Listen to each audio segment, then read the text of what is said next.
జై శ్రీరామ్. నమస్కారం అండి. 2026 నూతన ఆంగ్ల సంవత్సరాది ధనుస్సు రాశి వాళ్ళ సంవత్సర ఫలితాలు ఎలా ఉన్నాయో తెలుసుకుంటూ వెళ్దాం. ముఖ్యంగా ఈ సంవత్సర ఫలితాలు అనేది దీర్ఘకాలికంగా సంవత్సరం మొత్తం కూడా ఒకే రాశిలో సంచారం చేసే శని, గురు, రాహు, కేతు ఈ 4 గ్రహాల రాశి మార్పులని బట్టి, ఆధారాన్ని బట్టి ఈ సంవత్సరం ఈ రాశి వాళ్ళకి ఇలాంటి ఫలితాలు అనేది చెప్పుకోవడం జరుగుతుంది. అయితే ఈ 2026వ సంవత్సరంలో ఈ 4 గ్రహాల రాశి మార్పులు ఏదైనా ఉందా? ఈ రాశి మార్పుల వలన ఈ ధనుసు రాశి వాళ్ళ మీద ఎలాంటి పరిణామాలు, ఎలాంటి ఎఫెక్ట్ ఉండబోతుందో తెలుసుకుంటూ వెళ్దాం. ముఖ్యంగా ఈ 2026వ సంవత్సరంలో శని గ్రహ రాశి మార్పు అయితే ఉండదు. శని సంవత్సరం మొత్తం కూడా మీన రాశిలోనే సంచారం చేస్తూ ఉంటారు. ఇక రాహు, కేతు 2026 డిసెంబర్ 5వ తేదీ వరకు కూడా రాహు, కేతు రాశి మార్పు ఉండదు. రాహు యాజ్ ఇట్ ఈస్ కుంభంలో సంచారం, కేతు యాజ్ ఇట్ ఈస్ సింహ రాశిలో సంచారం చేస్తూ ఉంటారు. అయితే 2026 డిసెంబర్ 5వ తేదీ తర్వాత రాహు మకరంలోకి ప్రవేశిస్తారు, కేతు కర్కాటక రాశిలోకి ప్రవేశిస్తారు. ఇక గురు గ్రహం వచ్చేసి సంవత్సర ప్రారంభం ఏదైతే ఉందో జనవరి, ఫిబ్రవరి, మార్చి 11వ తేదీ వరకు వక్రించి మిథున రాశిలోనే సంచారం చేస్తూ మార్చి 11వ తేదీ వక్రత్యాగం చేసి మళ్ళీ అక్కడే మిథున రాశిలోనే సంచారాన్ని కొనసాగించి 2026 జూన్ 2వ తేదీ నుంచి ఆయన కర్కాటక రాశిలోకి ప్రవేశిస్తారు. 2026 జూన్ 2వ తేదీ నుంచి 2026 అక్టోబర్ 31 అంటే దాదాపు 5 మాసాలు మాత్రమే ఆయన కర్కాటక రాశిలో సంచారం చేసి అతిచార మార్గంలో అక్టోబర్ 31వ తేదీ ఆయన సింహ రాశిలోకి అడుగు పెడతారు. సంవత్సరం చివరిలో మళ్ళీ వక్రించి మళ్ళీ ఆయన కర్కాటక రాశిలోకి వెళ్తారు. ఈ గ్రహ సంచారం వలన ధనుస్సు రాశి వాళ్ళకి ముఖ్యంగా చూడండి, ఒక చిన్న విజ్ఞప్తి. ధనుస్సు రాశి అంటే రాశిలో లక్షల మంది ఉంటారు. ఈ రాశిలో అందరికీ ఒకేలాగా ఫలితాలు అనేది ఉండదు. వాళ్ళ జాతక రీత్యా వాళ్ళ దశాభుక్తి, అలానే ఒక గ్రహం ఒక రాశి నుంచి ఇంకొక రాశికి వెళ్ళేటప్పుడు అక్కడ సంచారం చేసేటప్పుడు అష్టకవర్గ బిందువులు మనం చూసుకోవాలి. అప్పుడు మనకి ఫలితాలు ఎలా ఉండబోతుందో తెలుస్తుంది. మొత్తానికి ధనుసు రాశి వాళ్ళకి ముఖ్యంగా అర్ధాష్టమ శని అంటే చతుర్థ స్థానంలో శని యొక్క సంచారం ఈ సంవత్సరం మొత్తం ఉంటుంది కాబట్టి మీ జన్మ జాతకంలో మీన రాశిలో శని వచ్చినప్పుడు అక్కడ అష్టకవర్గ బిందులు ఎన్ని ఇచ్చారు అంటే మీరు పుట్టినప్పుడే అన్ని రాశులకి అంటే ఒక రాశికి కొన్ని అష్టకవర్గ బిందులు ఇచ్చుకుంటూ వెళ్ళి ఉంటారు.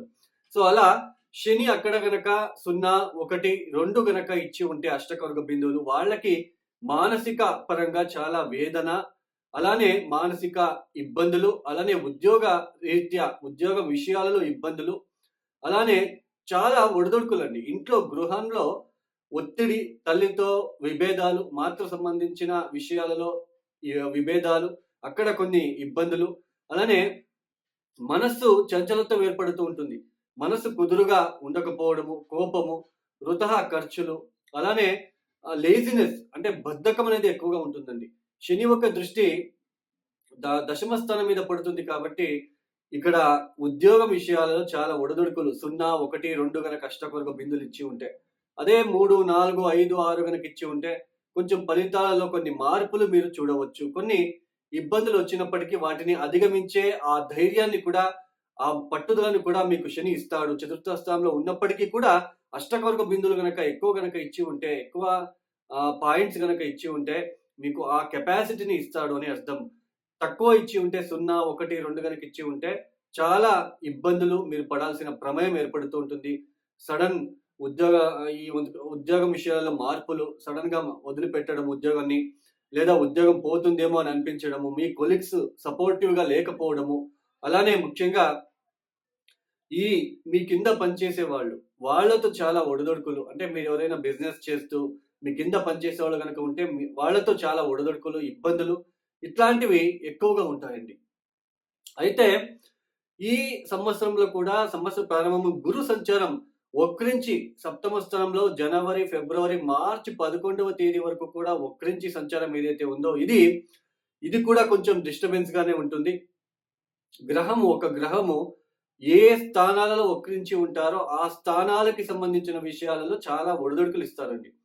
సప్తమ స్థానంలో వక్రించి ఉండడం వలన భార్యాభర్తల మధ్య ఆ డిస్టర్బెన్సెస్, చిన్నపాటి డిస్టర్బెన్సెస్ ఏర్పడే సూచనలు ఉంటాయి. అలానే పెళ్లి కాని వాళ్ళకి పెళ్లి సంబంధాలు దగ్గరికి రావడము, అలానే ఆగిపోవడము. ఇలాంటివి ఎక్కువగా జరగడానికి ఆస్కారాలుంటాయి. బిజినెస్ అంటే వ్యాపారం విషయాలలో కూడా చాలా వరకు స్ట్రెస్‌ఫుల్‌గా ఉండే ఆస్కారాలు ఎక్కువగా ఉంటాయండి. అదే మార్చి 11వ తేదీ తర్వాత ఆయన ఎప్పుడైతే వక్రత్యాగం చేస్తారో అప్పటి నుంచి జూన్ 2వ తేదీ వరకు కూడా మళ్ళీ అగైన్ ధనుసు రాశి వాళ్ళకి కొంచెం రిలీఫ్.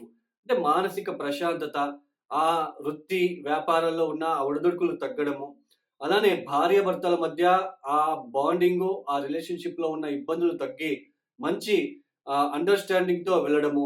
ఈ ఒక పెళ్లి కాని వాళ్ళకి సంబంధాల విషయాలు చూస్తూ ఉంటారు. కానీ పెళ్లి సెట్ అవ్వట్లేదు. బట్ ఈ సమయంలో సెట్ అవ్వడానికి ఛాన్సెస్ ఎక్కువగా ఉంటుంది. అది మీ జాతకరీత్యా దశా పీరియడ్ కూడా మీరు చూసుకోవాలి. మొత్తానికి మార్చ్ 11వ తేదీ నుంచి జూన్ 2వ తేదీ వరకు ఈ పీరియడ్ ఏదైతే ఉందో ఈ డ్యూరేషను చాలా కొంచెం రిలీఫ్ అంటే రిలాక్సేషన్‌గా ఉంటుంది. కొంచెం మానసిక ప్రశాంతంగా మీ జీవితంలో కొంచెం కనిపిస్తూ ఉంటుంది. అదే జూన్ 2వ తేదీ నుంచి అష్టమానికి వెళ్ళిపోతాడు. అష్టమ స్థానంలోకి వెళ్ళిపోయిన తర్వాత రాశ్యాధిపతి, చతుర్థాధిపతి అయిన గురువు అష్టమ స్థానంలోకి వెళ్ళి ఆయన నవమ దృష్టితో చతుర్థ స్థానాన్ని చూస్తారు కాబట్టి ఆతురత పనికిరాదు. ఏ విషయాలలో, ఆస్తి విషయాలలో ఆతురత చేసి మీరు నిర్ణయాలు తీసుకుంటే కొంచెం డిస్టర్బెన్సెస్ ఎక్కువగా మీరు ఫేస్ చేయాల్సి ఉంటుంది. అదే మీకు రావాల్సిన ప్రాపర్టీ ఏదైనా ఉంటే, మీ ఇన్‌లాస్ విషయంలో కావచ్చు, లేదా మీ భర్త లేదా భార్య తరపున ఏదైనా రావాల్సి ఉంటుంది అని అనుకున్నట్లయితే, ఈ సమయంలో అది రావడానికి ఛాన్సెస్ ఉంటుంది. అలానే ఈ అష్టమ స్థానంలోకి గురువు లాంటి గ్రహం వచ్చినప్పుడు, తెలియని విషయాలని తెలుసుకోవాలి అనే ఒక తపన మీకు వచ్చే సూచనలు ఉంటాయి. అంటే ఏదో తెలియని విషయాలలో నేను దాన్ని తెలుసుకోవాలని వెళ్లి తెలుసుకునే ప్రయత్నం చేస్తారు. బట్ ఇక్కడ ఆస్తి విషయాలలో, వాహనం విషయాలలో సడెన్ ట్రాన్స్‌ఫర్మేషన్ చూడడానికి ఛాన్సెస్ ఉంటుంది. కొన్ని సడెన్‌గా మార్పు అంటే మార్చడము వాహనాలని, లేదా భూమిని మార్చడము, లేదా ఈ భూమిని అమ్మేసి ఇంకొక భూమి కొనేద్దాం, లేదా ఈ ప్రాపర్టీ లేదా ఈ ఇల్లు అమ్మేసి ఇంకొక ఇల్లు తీసుకుందాం. ఇట్లాంటివి చేయడానికి ఆస్కారాలుంటాయి.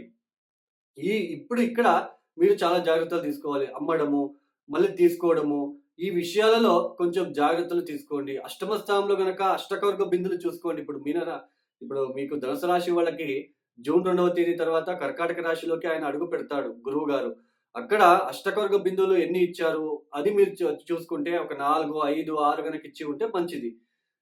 అదే 0, 1, 2 గనక ఇచ్చి ఉంటే కొంచెం ప్రాపర్టీ రిలేటెడ్ మళ్ళీ హౌస్ రిలేటెడ్ ఇష్యూస్‌ని మీరు ఫేస్ చేయక తప్పదు. మళ్ళీ ఆరోగ్య విషయాలలో కూడా ఈ బొజ్జు, మళ్ళీ కొంచెం కొవ్వు లోపల ఉండడము, అట్లాంటివి మీరు ఫీల్ అవుతారు.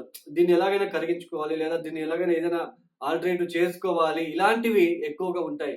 సో, దాన్ని తెలుసుకోవాలని ప్రయత్నం చేస్తారు ఈ సమయంలో. సో, ఇలాంటి సిట్యుయేషన్ వస్తుంది కాబట్టి కొంచెం జాగ్రత్తగా ఉండండి. జూన్ నుంచి అక్టోబర్ 31వ తేదీ వరకు గురుబలం అయితే ఉండదు. బట్ ఈ చతుర్థాధిపతి, రాశ్యాధిపతి అష్టమ స్థానంలో ఉండడం అనేది కొన్ని ఆకస్మికంగా మీరు ఈ ప్రాపర్టీకి సంబంధించింది, వెహికల్‌కి సంబంధించింది, విద్యార్థులు కూడా కొన్ని రిసర్చ్ ఓరియెంటెడ్ చదువుకోవాలి అనే ఒక ఆశతో ఉన్న వాళ్ళకి సడెన్ ట్రాన్స్‌ఫర్మేషన్ తీసుకొస్తుంది. సో, గురుబలం అయితే ఉండదు. అలానే ద్వితీయాన్ని చూస్తాడు కాబట్టి కొంచెం ఆర్థిక విషయాలలో కూడా ఖర్చులు పెరగడానికి ఛాన్సెస్ ఉంటుంది. అంటే ఇప్పుడు ఒక ఒక మీతో ఒక వాహనం ఉంటుంది. ఆ వాహనాన్ని నేను అమ్మేసి కొత్తది తీసుకోవాలంటే మళ్ళా ఎక్స్‌ట్రా మీరు మనీ పెట్టాల్సి ఉంటుంది. సో, ఇలా ఖర్చులు అయిపోవడానికి ఛాన్సెస్ అనేది ఉంటుంది. మొత్తానికి ఈ జూన్ 2వ తేదీ నుంచి అక్టోబర్ 31 ఈ పీరియడ్ కొంచెం అలర్ట్‌గా ఉండాలి. అక్టోబర్ 31 తేదీ తర్వాత మళ్ళీ మీకు కొంచెం నవమ స్థానంలోకి గురువు వస్తాడు కాబట్టి కొంచెం ఒక మాసం మళ్ళీ మీకు కొంచెం డిస్టర్బెన్సెస్ తగ్గడము, అలానే తీర్థక్షేత్రాల దర్శనాలు, కొంచెం దూర ప్రయాణాలు చేయడము, రావాల్సిన ఆస్తి ఏదైనా ఉన్నా ఈ సమయంలో తొందరగా రావడము, ఇలాంటివి ఎక్కువగా మీరు కనిపించడానికి ఆస్కారాలుంటాయి. అలానే ఈ సంవత్సరంలో ఈ తృతీయ స్థానంలో రాహు, నవమ స్థానంలో కేతు ఏ పని అనుకున్నా అది అక్కడికక్కడే ఆగిపోవడము. నవమ స్థానంలో కేతు ఓన్లీ ధార్మిక ధార్మికంగా ధర్మబద్ధంగా మీరు వెళ్తే బావుంటుంది. ఇలా లేదు అంటే కొంచెం డిస్టర్బెన్సెస్‌ని మీరు ఫేస్ చేయాల్సి ఉంటుంది. ఈ నవమ స్థానంలో కేతు ఏం చేస్తాడు అంటే ఆహ్, ప్రతి పనిలో కూడా ఆటంకాలు ఇస్తాడండి. ప్రతి పనిలో కూడా మీకు ఆటంకాలు, తండ్రితో విభేదాలు, హైర్ ఎడ్యుకేషన్ చేసే వాళ్ళకి ఇబ్బందులు, సోదరులతో ఇబ్బందులు ఇలాంటివి ఎక్కువగా మీరు ఫీల్ అవ్వడానికి ఛాన్సెస్ ఉంటుంది. తర్వాత డిసెంబర్ 5వ తేదీ తర్వాత వాళ్ళు కేతు అష్టమానికి వెళ్ళిపోతాడు. ఆహ్, రాహు ద్వితీయానికి వస్తాడు కాబట్టి చర్మ సంబంధమైన ఆరోగ్య విషయాలలో కొంచెం జాగ్రత్తలు తీసుకోవాలి. పెట్టుబడి విషయాలలో కూడా, కౌటుంబిక విషయాలలో కూడా కొంచెం జాగ్రత్తలు తీసుకోవాలి. అలానే గుప్తాంగాంగలో కొన్ని సమస్యలు వచ్చే సూచనలు కూడా మీకు కనిపించడానికి ఆస్కారాలుంటాయి ఈ సంవత్సరం. మొత్తానికి ధనుసు రాశి వాళ్ళకి ఇలాంటి సిట్యుయేషన్ ఉంటుంది కాబట్టి ప్రతిరోజు కాలభైరవేశ్వరుడిని ఎంత మీరు ఆరాధిస్తారో, అలానే ప్రతిరోజు ఓం నమః శివాయ ఎంత మీరు చేసుకుంటారో, అలానే దక్షిణామూర్తి, అలానే శ్రీపాద శ్రీవల్లభ దివ్య చరితామృత అనే బుక్‌ని మీరు ప్రతిరోజు మానకుండా చదువుకోవడానికి ప్రయత్నం చేసుకున్నట్లయితే మంచిది. ఇక ఎవరైతే ఈ వీడియోని చూస్తున్నారో లైక్ చేయండి, షేర్ చేయండి, సబ్స్క్రైబ్ చేసుకోండి. అలానే ఎవరికైనా ఆస్ట్రాలజీ కన్సల్టేషన్ కావాలనుకుంటే డిస్‌ప్లే అవుతున్న నంబర్‌కి నేరుగా కాల్ చేయండి. ఇక సర్వే జనం సుఖినో భవంతు. ధన్యవాదాలు. జై శ్రీరామ్.